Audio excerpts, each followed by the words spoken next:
Yo, la famille, bonjour, c'est le Badocon, chef. Comme vous pouvez le constater, l'histoire prend déjà de l'ampleur sur les réseaux sociaux.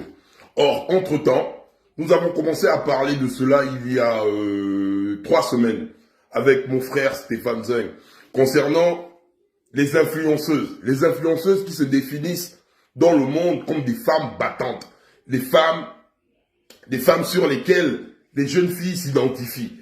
On les voit souvent avec une vie de luxe, rouler dans des grosses voitures, aller dans des grands hôtels, profiter de la vie d'Aloca. Toutefois, pendant qu'elles font cela, beaucoup de petites filles, beaucoup de jeunes filles s'identifient en elles. Elles croient que la vie est facile. Ces dernières s'illustrent le plus souvent sur les réseaux sociaux en vendeuses, en femmes battantes, en femmes entreprenantes, en femmes débrouillardes. Or, entre-temps, nous savons que c'est une prostitution masquée que ces dernières font. Et c'est cela qui attire notre attention. Pour dire aux jeunes filles, observez la belle vie d'une certaine dame. Ne fais pas en sorte que toi, ta vie, soit améliorée. Ne t'identifie pas avant de dire, parce que dans la vie, il y a des preuves.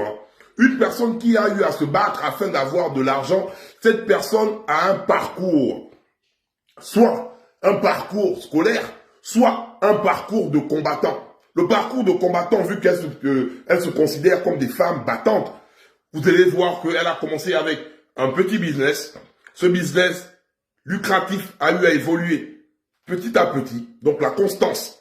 On doit remarquer que voilà, elle a commencé ce petit business-là devant nous et 5 ans après ou 10 ans après, suite à l'amélioration du business, elle vit la belle vie.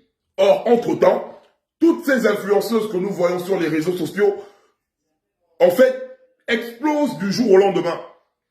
Une fille que tu regardais, tu observais, parce que majoritairement c'est des belles filles, tu observais qui n'avaient rien, et du jour au lendemain, paou! C'est elle que tu vois à Dubaï, celle que tu vois aux États-Unis, celle que tu vois rouler des grosses voitures, celle qui vit la vie de Rihanna. Et tu te poses des questions. Comment elle a eu à faire pour en arriver là? Et aujourd'hui, nous avons certaines réponses. Car je ne dis pas que toutes les influenceuses le font, mais la majorité des influenceuses le font. C'est des placements. C'est des placements. Elles se considèrent comme des placements de produits. Aujourd'hui, nous avons le pot-à-pot. Aujourd'hui, comment concevoir, et nous on avait parlé ça lors de notre live au Gabon avec Tanguy, qui fait la même chose que ces gars, qui balancent directement les sels sur le visage des filles. Pour avoir de l'argent, elles sont prêtes à tout.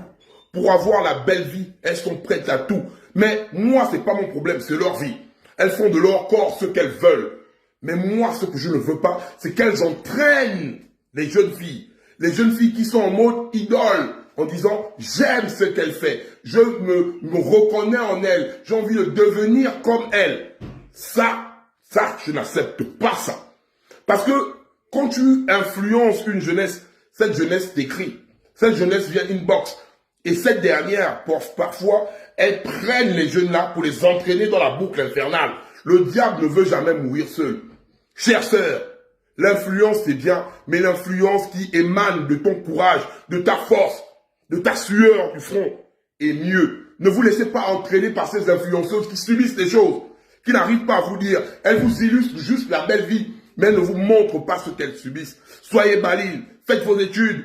Si vous voulez entreprendre, commencez bas, forgez-vous, travaillez, afin de pallier à cela.